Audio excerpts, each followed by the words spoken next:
বাউল শিল্পী আবুল সরকারকে ঘিরে তৈরি হওয়া বিতর্ক দিনকে দিন আরও জটিল হচ্ছে। ধর্ম অবমাননার অভিযোগে গ্রেপ্তার, সমর্থকদের বিক্ষোভ আর সেই উত্তেজনার মধ্যেই হামলা। দুই পক্ষের তীব্র অবস্থান এখন পুরো এলাকায় টানটান উত্তেজনার পরিস্থিতি তৈরি করেছে। মানিকগঞ্জের ঘিওরের জাবরা এলাকায় ৪ নভেম্বর এক পালাগানের আসরে গান পরিবেশন করেন বাউল শিল্পী আবুল সরকার। সেই পরিবেশনার একটি অংশ সামাজিক যোগাযোগ মাধ্যমে ছড়িয়ে পড়ে। অভিযোগ ওঠে তিনি ইসলাম ধর্মকে কটূক্তি করেছেন এবং ধর্মীয় অনুভূতিতে আঘাত করেছেন।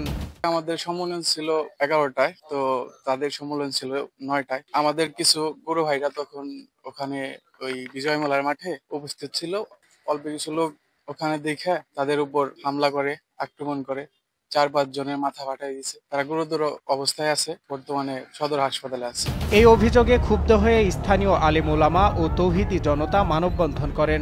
সর্বোচ্চ শাস্তির দাবিতে আদালত চত্বরে বিক্ষোভ করেন। এরপর ঘিওর বন্দর মসজিদের ইমাম মোহাম্মদ আবদুল্লাহ মামলা করেন। অভিযোগ, আবুল সরকার ধর্ম অবমাননা করেছেন, কটূক্তি করে অট্টহাসি দিয়েছেন এবং দাঙ্গা উস্কে দেওয়ার চেষ্টা করেছেন। 11টার পরে যখন শেষ হয়ে যায় তখন আমাদের ভাইদের উপরে হামলা করে। এই যে অনেকেরই মাথা ফাটা ফেলছে, মাইরে পানিতে ফেলাই দিছে। এটা আদের ভাই সবাই দেখছে। আমাদের তো আসলে ওই প্রতিবাদের ওনাদের মায়ের বদল মায়ের, এটা তো আমাদের মানে আসলে শিক্ষা না। আমরা এটা তো করতে পারি না, এটা আমার বাবার শিক্ষা না। মুক্তির দাবিতে আসছিলাম, কিন্তু আমাদের তো সেটা করতে দেওয়াই হয় নাই, বরঞ্চ আমাদের উপর অতর্কিতভাবে হামলা করা হয়েছে। আমরা এর তীব্র নিন্দা জানাই এবং দেশবাসীর কাছে, মাননীয় সরকারের কাছে আমরা এর বিচার দাবি করছি।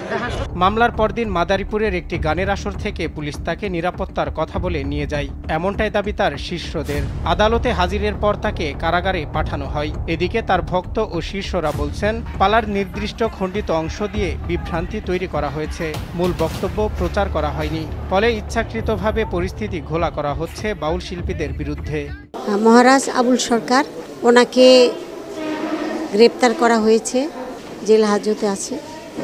তো সে বাউল শিল্পী হিসেবে বিশেষ করে পালাগানে দুই পক্ষ হইলে যেই তর্ক বিতর্ক, কথা কাটাকাটি এভাবেই করা লাগে। সেই পালার পরিপ্রেক্ষিতে এখানে অনেক কথা হয়ে যায়। 7-8 ঘন্টা আমরা গান করে থাকি।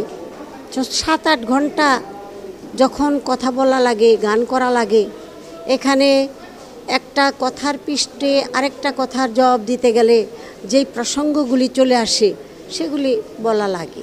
রোববার সকালে জেলা শহরের স্টেডিয়াম এলাকায় আবুল সরকারের মুক্তির দাবিতে জড়ো হন বিভিন্ন প্রান্ত থেকে আসা বাউল শিল্পীরা। কিন্তু একই সময়ে বাস স্ট্যান্ড এলাকা থেকে তৌহিদি জনতার ব্যানারে বের হয় আলাদা মিছিল। মিছিলটি ডিসি অফিস চত্বরে পৌঁছালে দুই পক্ষের মুখোমুখি অবস্থান তৈরি হয়।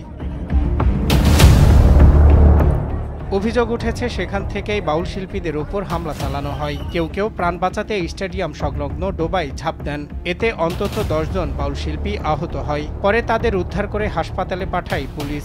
এখন পর্যন্ত আবুল সরকার কারাগারে আছেন, মামলার তদন্ত চলছে। মন্তব্যকে কেন্দ্র করে সাধারণ মুসল্লিদের মধ্যে একটা উত্তেজনা তৈরি হয়। তারই ধারাবাহিকতায় মানিকগঞ্জে তৌহিদি জনতার ব্যানারে মুসল্লিরা একটি মিছিল এবং মিছিল পরবর্তী আলোচনা সভার আয়োজন করে এবং তার পরবর্তীতে একটা প্রোগ্রাম ছিল আবুল সরকারের পক্ষে যারা রয়েছেন, বাউল শিল্পী যারা, তার সমর্থকরা, তাদের আবুল সরকারের মুক্তির দাবিতে একটি মানববন্ধন করার কথা ছিল মানিকগঞ্জ প্রেস ক্লাবে। এই তৌহিদি জনতা যখন মিছিল শেষ করে তাদের আলোচনা অনুষ্ঠান হচ্ছিল, তো ওই সময় তাদের একটা অংশ বিজয় মেলা মাঠের অপর প্রান্তে কয়েকজন বাউল শিল্পীকে দেখতে পেয়ে তাদের উপর আক্রমণ করেন। এটা আপনারা দেখেছেন, সবাই জানেন। পরবর্তী যে আইনগত ব্যবস্থা সেটা প্রক্রিয়াধীন আছে। তারা এখন পর্যন্ত লিখিত কোনো অভিযোগ আমাদের হাতে পৌঁছায় নাই। লিখিত অভিযোগ আসার সাথে সাথে আমরা মামলা গ্রহণ করে এই মামলায় যারা অভিযুক্ত হবে তাদেরকে আমরা তদন্ত সাপেক্ষে আইনের আওতায় নিয়ে আসবো। সমর্থকদের ওপর হামলার ঘটনায় বাউল সম্প্রদায়ের মধ্যে তীব্র ক্ষোভের সৃষ্টি হয়। পরিস্থিতি নিয়ন্ত্রণে অতিরিক্ত পুলিশ মোতায়েন করা হয়েছে। সজল বিশ্বাস, নিউজ ডেস্ক, দেশ টিভি।